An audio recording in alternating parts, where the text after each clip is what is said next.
Okay, I'm going to do a quick reading since that took a little longer than I was expecting. So we won't finish chapter 22, but we're going to move to the Scarlet Pimpernel.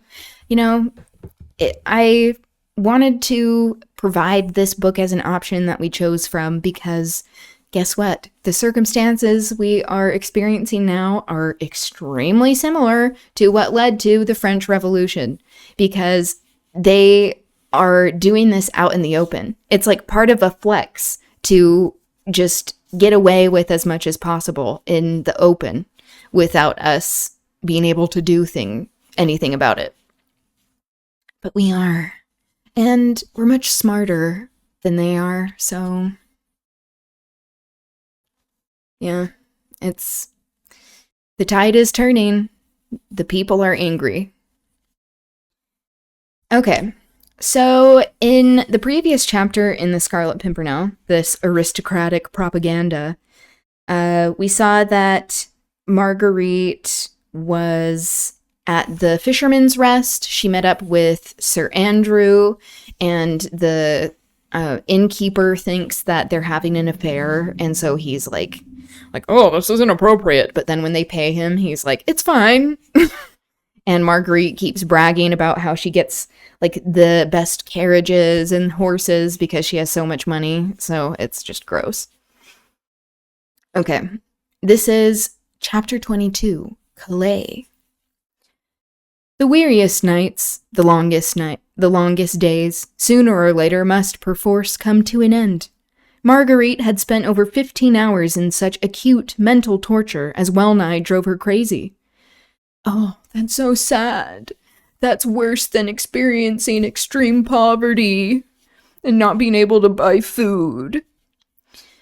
After a sleepless night, she rose early, wild with excitement, dying to start on her journey, terrified lest further obstacles lay in her way. She rose before anyone else in the house was astir, so frightened was she, lest she should miss the one golden opportunity of making a start. When she came downstairs, she found Sir Andrew Ffoulkes sitting in the coffee room. He had been out half an hour earlier, and had gone to the Admiralty Pier, only to find that neither the French packet nor any privately chartered vessel could be put out of Dover yet. The storm was then at its fullest, and the tide was on the turn.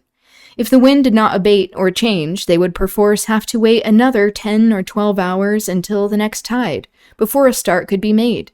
And the storm had not abated, the wind had not changed, and the tide was rapidly drawing out. Again, Baroness Orczy, just like, rather than getting to the point, repeats a lot of the same thing. And also the use of perforce, I feel like, is very pretentious. So, that's my take. Marguerite felt the sickness of despair when she heard this melancholy news. Only the most firm resolution kept her from totally breaking down, and thus adding to the young man's anxiety, which evidently had become very keen. Though he tried to disguise it, Marguerite could see that Sir Andrew was just as anxious as she was to reach his comrade and friend. This enforced inactivity was terrible to them both. How they spent that, and that's more terrible than being exploited for labor and starving. How they spent that wearisome day at Dover, Marguerite could never say afterwards. She was in terror of showing herself, lest Chauvelin's spies happened to be about, so she had a private sitting room, and she and Sir Andrew sat there hour after hour, trying to take at long intervals some perfunctory meals, which little Sally would bring them, with nothing to do but to think, to conjecture, and only occasionally to hope. The storm had abated just too late. The tide was by then too far out to allow a vessel to put off to sea. The wind had changed, and was settling down to a comfortable northwesterly breeze, a veritable godsend for a speedy passage across to France. And there those two waited, wondering if the hour would ever come when they would finally make a start. There had been one happy interval in this long, weary day, and that was when Sir Andrew went down once again to the pier, and presently came back to tell Marguerite that he had chartered a quick schooner, whose skipper was ready to put to sea the moment the tide was favorable. From that moment, the hours seemed less wearisome.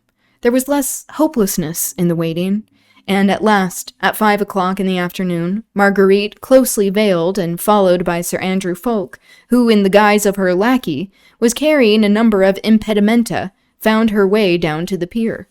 Once on board, the keen, fresh sea air revived her. The breeze was just strong enough to nicely swell the sails of the Foam Crest, the name of the schooner, as she cut her way merrily towards the open.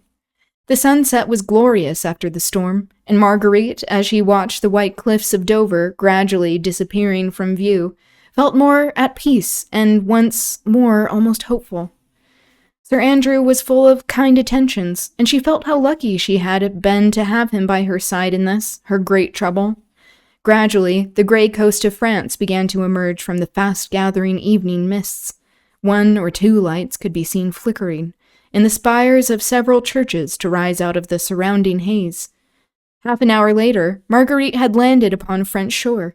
She was back in that country where, at this very moment, men slaughtered their fellow creatures by the hundreds, and sent innocent women and children in thousands to the block. Slaughtered their fellow creatures. You know what also is considered slaughter? Exploitation, and not distributing wealth. Hoarding your wealth and making it so people can't even buy food or afford to have lodging. Does this sound familiar? The very aspect of the country and its people, even in this remote sea-coast town, spoke of that seething revolution 300 miles away in beautiful Paris, now rendered hideous by the constant flow of blood of her noblest sons. Noblest? Okay. Only in title, not in character. By the wailing of the widows and the cries of fatherless children. Okay. So you only care about the fatherless children of the upper class, the ruling class, not the fatherless children of people whose fathers have died because they have been worked to death. Anyway, that's all I'll read for now. But yeah, circumstances are very similar, and these capitalists, the ruling class currently, are showing a lot of the same hubris, entitlement, selfishness, just blatant greed that these people in the ruling class exhibited during the French Revolution and in other situations of revolution. So the ruling class now really has to take note of what's happening. They probably won't, but that's why we have to make them stop. They are not going to stop on their own because they don't have a moral compass. They only worship money and power. And this is why we need a national strike. We need to be organizing in the various ways that we can or are able, even just educating ourselves and learning about what's going on in the state and nationally, but also how worldwide events are affecting everything that's coming back home. This happens with the imperialist boomerang of having all of this violence that is done in other places come back to US soil. And that's also why we need a global strike to stop the just continual violence and bloodshed by the US empire and Israel for their expansion projects and hegemony, trying to establish these and continue to support these ethno-states. So, yeah, that's how, in my mind, we can get involved and take our power back, because we make the engine run. They only care about money, and we are the ones who generate that money. And they aren't afraid of us. And they need to be. Okay. That's going to be it for me today. But thank you for being here. Thank you for being willing to learn about what's going on. I'll keep you all updated and have recurring segments on the data center and how we can all get involved. I hope you're okay, Kango. Your throat. I'll text you after this. Okay. I hope you have a good rest of your evening, and I will see you soon. Okay, bye.